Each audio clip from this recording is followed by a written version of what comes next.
Պարոն Կարապետյան, դուք երկար ժամանակ հանդես եք եկել անհատական օրակարգով ընտրություններից առաջ միավորվելը։ Ընտրողների մոտ ոնց եք վստահություն ստեղծելու, դա ռազմավարական, գաղափարական համագործակցություն է, թե նախընտրական հաշվարկներ, որպեսզի նրանք ավելի համոզված լինեն իրենց ձայնը քվեն ուղղելու համար։ Տեսեք, ֆինանսական,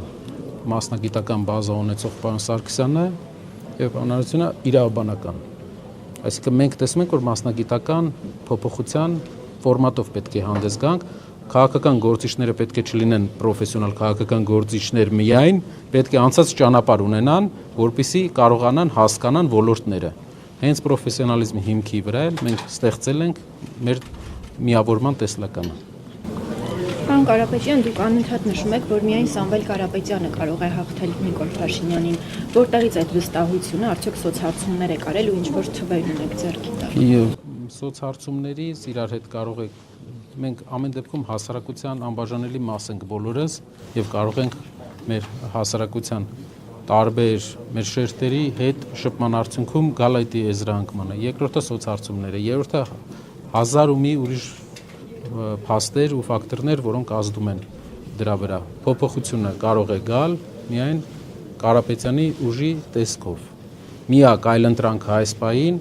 ես դա չեմ ասում որպես ինչ-որ քաղաքական ուղերձի մաս, այլ ասում եմ իրականությունը, որը բոլորն են տեսնում, ով էլ ցանկություն չունի անգամ դա արձանագրել, արդեն տեսնում է, փոփոխությունը գալու է Կարապետյանի ուժով։ Պարոն Կարապետյան, Ռուբեն Ռուբինյանին որևէ կերպ պատասխանելու եք, երեք կրկին տեսանյութեր հրապարակել, ինքն էլ իր հերթին էր գրած գալիս, որ ամեն դեպքում դուք Սամվել Կարապետյանից բացի այլ ուժի եւս քվեարկելու եք, ինչպես կարձագանքեք։ Պարոն Ալեքսանյանը մեր արդեն արձագանքել է, մենք սպասում ենք, հուսով ենք